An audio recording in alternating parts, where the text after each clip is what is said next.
Hello guys and welcome again to Comimatic. Now today's video is going to focus on one of my most favorite things about comics.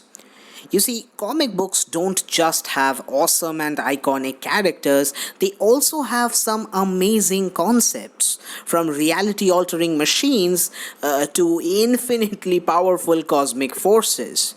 Now, personally, I find these concepts to be extremely interesting.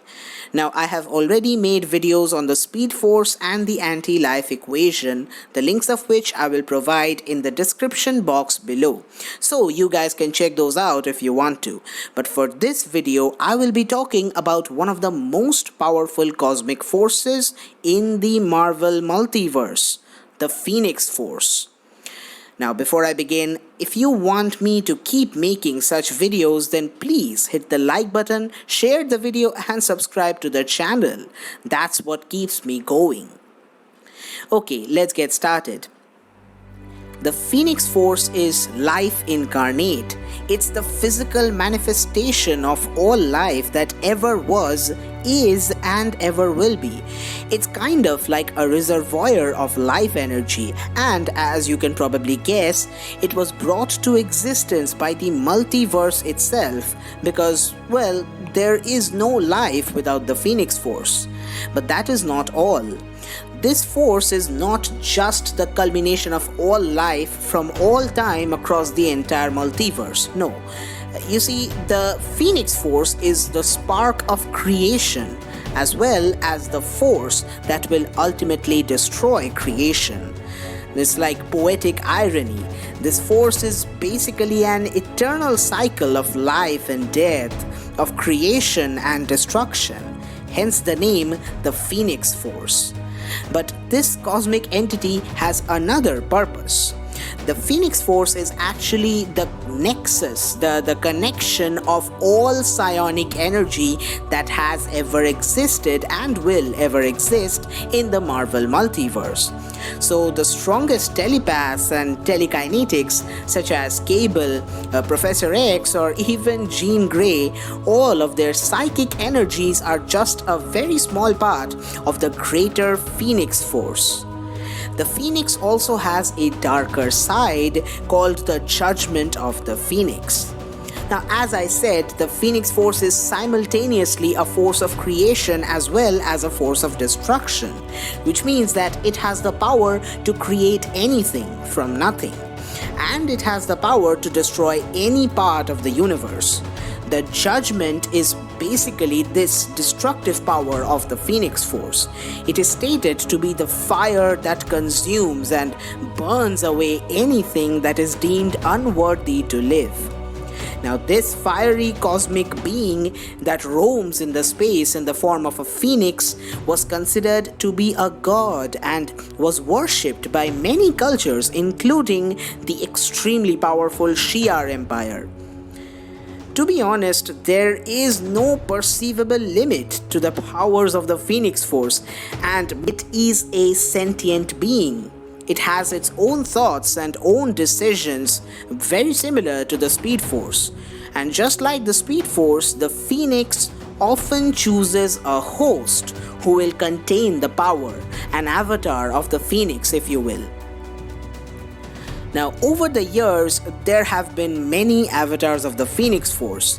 People such as Rukshar, a warrior of the Shi'ar Empire, Thane, the son of Thanos, Franklin Richards, who is already a powerhouse, and then Rachel Summers, and the list goes on. At one point in history, the Phoenix Force came to Earth, and this was during the Stone Age. The Force bonded with a human woman who later had a love affair with none other than Odin himself. Okay, now let us come to the powers and abilities that an avatar of the Phoenix will have. You see, being a host of the Phoenix Force automatically makes you a cosmic god. And I am talking about the kind of being for whom, strength, durability, healing, or any physical attributes are simply irrelevant. A host of the Phoenix Force has the power to manipulate matter and warp reality itself. He or she can attack with nearly unlimited energy. The host gains the power to bend time, space, and even rewrite or erase entire timelines. Essentially, you become a nigh omnipotent being who is almost impossible to put down. The Phoenix Force can literally make an average human powerful enough to face even the Celestials. Now, that is how powerful this force is. Its power has also been shared among a group, such as in the Avengers vs. X-Men storyline, where Cyclops, Colossus, Namor, Emma Frost, and Magic all shared the Phoenix Force, and each of them had natural powers which were boosted to insane levels, and they practically became all powerful immortals. Now let's talk about the most popular host of the Phoenix Force, that is Jean Grey. Now, for my viewers who do not know, Jean Grey is an insanely powerful telepath and telekinetic. She is what is called an Omega level mutant. Now, in the Marvel multiverse, mutants are classified into Omega, Alpha, Beta, and Gamma levels.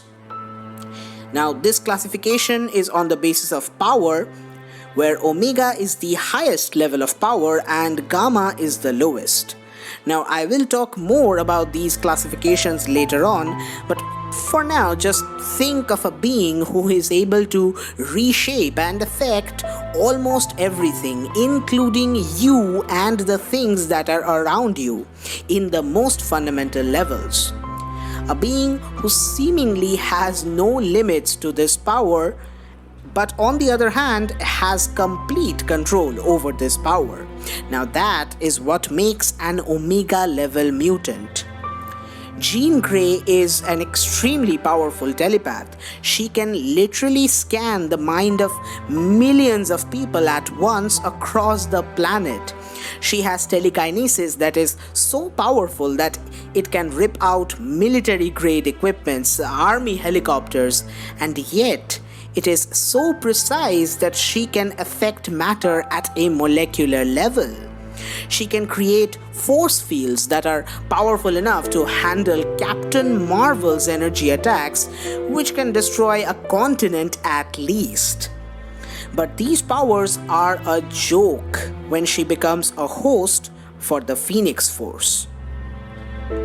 At that point, she can literally break down anything, recreate anything, do anything. In fact, at one time, she went off to a different solar system, went inside its sun, and created a supernova, which destroyed all the planets of the system, one of which had life. So she kind of killed an entire planet full of people for no good reason. That brings us to the last part of the video, the Dark Phoenix. When a living being becomes a host of the Phoenix Force, they start to become increasingly violent and destructive, and only the most powerful of hosts have ever been able to resist this, but not for long. Now, this almost creates a different persona in the host called the Dark Phoenix, and it only wants one thing: random and absolute destruction. Now, this is the reason why the Phoenix Force is so feared across the entire Marvel multiverse. And that is not all. The Phoenix Force, as infinite as it may seem, still has its limits. You know, everything runs out. The Speed Force will eventually run out. The emotional spectrum from which the lanterns gain their power will run out. And as I said before, the Phoenix Force is the culmination of all life that is, ever was, and ever will be. So when its host uses the powers, it's actually using up the life force, which means that some guy who is supposed to be alive about, say, 1,000 years in the future will not be born. Every time some host is playing God with the power of the Phoenix Force, he or she is denying life to the future generations. That is the paradox.